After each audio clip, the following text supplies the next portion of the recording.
Hello, and welcome back once again to Entertainment History for the month of February. Thank you all very much. Yes.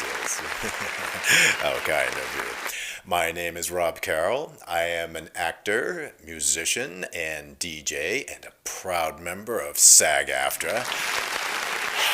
Yes. I'm afraid so, yes. All right, enough. When we get to the end of this content, if you like it, please be sure to like, share, and subscribe. Also, if you require DJ services and would like me to be your DJ, I'll be leaving my booking information down below. But for now, let's talk entertainment history for the month of February, and let's do it. With this being the month of February, I'm going to backtrack just a little bit to January 30th, which this year marks the 75th birthday of the great Phil Collins. Yes, the Phil Collins turns 75 this year.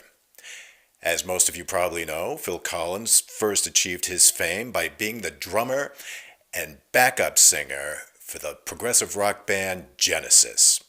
That is, up until 1976, after the original lead singer, Peter Gabriel, departed the group, Phil Collins came out from behind the drum kit to become the group's frontman.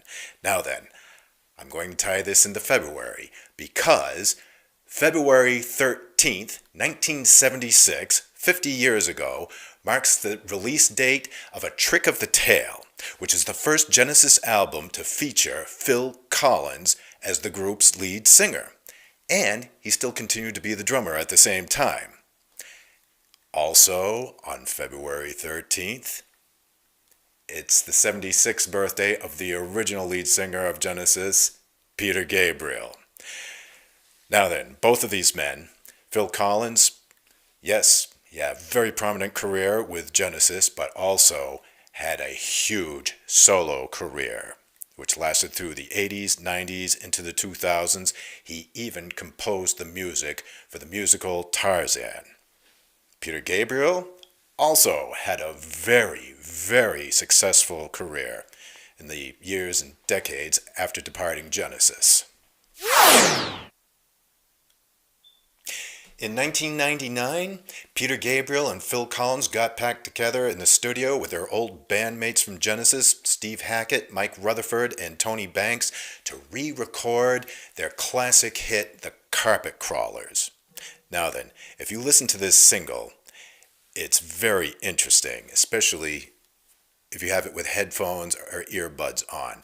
The song starts off with Peter Gabriel singing the lead, with Phil Collins singing backup. Eventually, halfway through the song, you start to realize it's switched. Phil Collins is singing the lead with Peter Gabriel singing backup. And then at the end, I think they kind of go back and forth a little bit. It's really a great single. Personally, I think it's better than the original. If you haven't heard it, be sure to download it. Let me know what you think.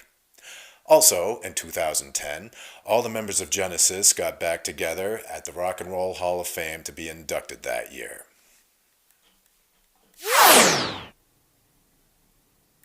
In February of 1974, the TV sitcom Good Times premiered.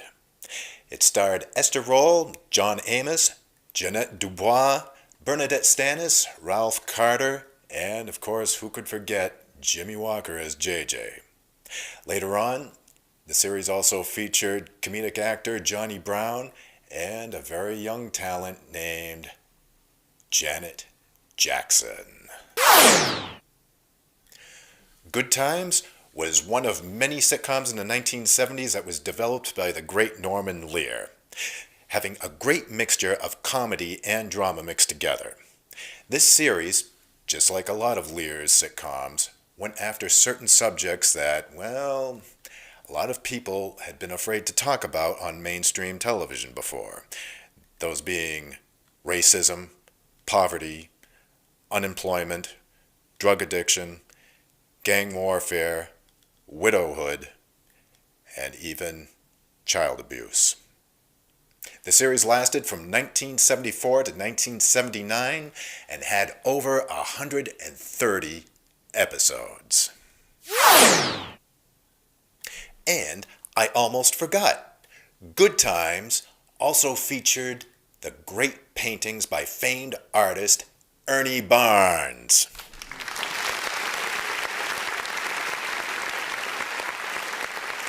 I can't believe I forgot to throw that in there, but hey, I remembered. There it is. For all of you punk rock fans out there, February 13th of this year marks the 65th birthday of Henry Rollins. February 13th. That's right, we mentioned February 13th before. That's also the birthday of Peter Gabriel. Who knew? Henry Rollins is best well known as being the frontman for the punk rock group Black Flag between 1980 and 1987.